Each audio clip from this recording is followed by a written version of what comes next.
Hey guys, what's up? Lightboltjoe here. Today we are going to discuss the 2014 horror film, Annabelle, directed by John R. Leonetti. I'm just going to use my cheat sheet. This is the Conjuring timeline as we had for the previous Conjuring review. Okay, Annabelle took place in 1967, came out October 3rd, 2014, directed by John R. Leonetti. Sure. So, remember, The Conjuring opened in 1968 with the Warrens, Ed and Lorraine Warren, taking the Annabelle doll from two nurses. Do we get a location? I assume it is on the East Coast in the Northeast where they live. I don't remember if we get a location now that I think about it. Because Annabelle, the 2014 movie, takes place in 1967, so a year before the nurses get the doll. So we learn how the nurses get the doll. That one of the nurses got the doll from her mother for a birthday present, and then we see the mother buying Annabelle at the very end of the movie. But it's assumed that Annabelle is in Southern California because this story, this particular Annabelle story taking place in 1967, revolves around Mia and John. They live in Santa Monica, California. They are neighbors to the Higgins. Their daughter, the Higgins' daughter, Annabelle Higgins, has been gone for 2 years. She joined a cult. So the Higgins parental unit and John and Mia all go to the same church together. Father Perez is the priest of that particular church. So then Mia is pregnant with Mia and John's first child, right? They're newlyweds. They got a house. John's going to medical school. Mia is a seamstress. Mia's pregnant. Belly out to here, pregnant. So one night, Annabelle, the missing child, who's a young adult, and her boyfriend, who's another cultist of the Ram or something like that, with an A symbol. It's kind of like an anarchy symbol, but on the side and then like a little bit bloodier. They come to kill Annabelle's parents for sacrifice purposes for this ram, for this demonic ram.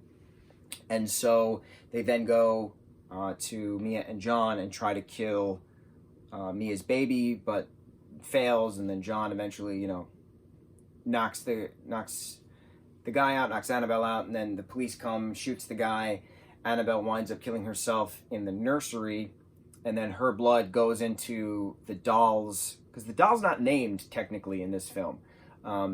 The doll goes into the blood from Annabelle Higgins, goes from her neck after she slit her throat, travels down, splashes onto the doll's cheek. The blood curls into the eye, gets sucked in, and then that kind of music starts again, as all good Conjuring Universe films have, right? So then the doll is, morphed.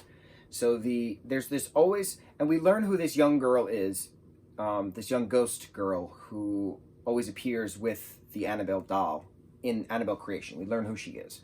And then she makes a reprisal bit in Annabelle Comes Home.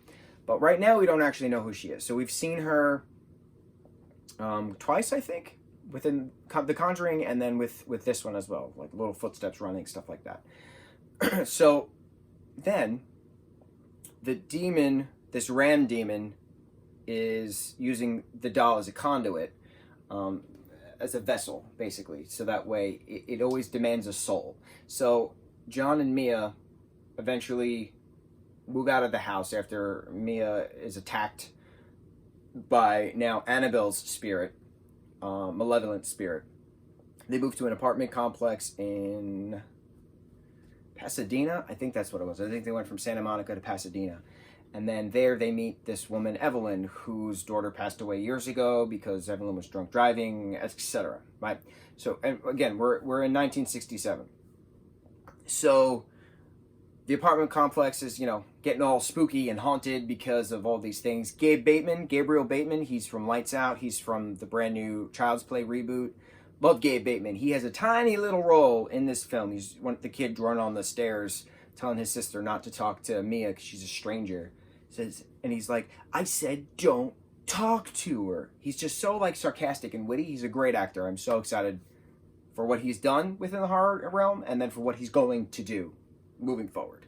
within drama, comedy, horror, action, adventure, thriller, etc. Mystery, animation as well. So, Father Perez comes to check out the doll, says that there's too much evil energy with it. This is after this ram demon attacks Mia in the basement storage locker, again demanding the child because he wants a soul, but the child cannot defend her soul. Leah, the child, can't defend her soul, so the demon can technically take the soul unless someone offers him a soul. So then it's this whole big thing. This is like an 1.5-hour movie. It's a very quick movie. It's like 94 minutes long. And then eventually Evelyn, who becomes friends with Leah and Mia, tells Leah that she's gonna that tells Mia, it rhymes. Mia tries to sacrifice herself by jumping out the window with the doll to give the doll a soul. But then Evelyn says, no, this is after John rips her away from the window, and then Evelyn's the one with the doll who jumps out the window, and she says, make sure that, this is what my daughter meant, that my time's not done yet. So Evelyn sacrifices herself. The ram demon gets his soul. The doll disappears. Leah, Mia, and John are okay. Father Perez, after he was attacked by the Annabelle ghost, is okay. We get a flash forward of 6 months later. Everyone is okay. And then the very, very end of the film is when we see the nurse's mom come into some shop to find this Annabelle doll. And she says, oh, this is an antique. It's a collector's item. I've been looking for it for my daughter. And then the clerk rings her up. And then that's how we know that the doll gets to the nurse in 1968. And that's when Ed and Lorraine Warren get the doll in 1968. So this is a nice little film they got. But again, it leaves us the questions. Who's the little girl who keeps appearing with the Annabelle doll?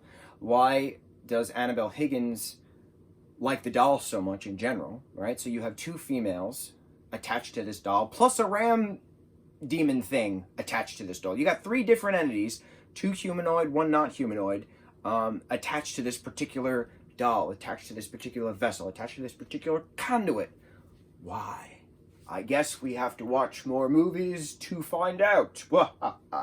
So, what do you guys think of Annabelle? Annabelle in the film series is a custom doll, but Annabelle in real life is a Raggedy Ann doll. And obviously for copyright reasons, they can't do that. But of course, they've thrown a Raggedy Ann here and there behind the scenes. And you're like, haha, shout out. I see what you did there.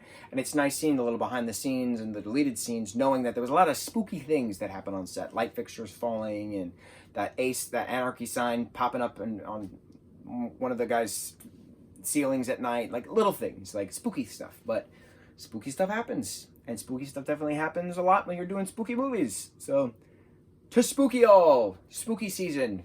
Mucho mahalo, guys.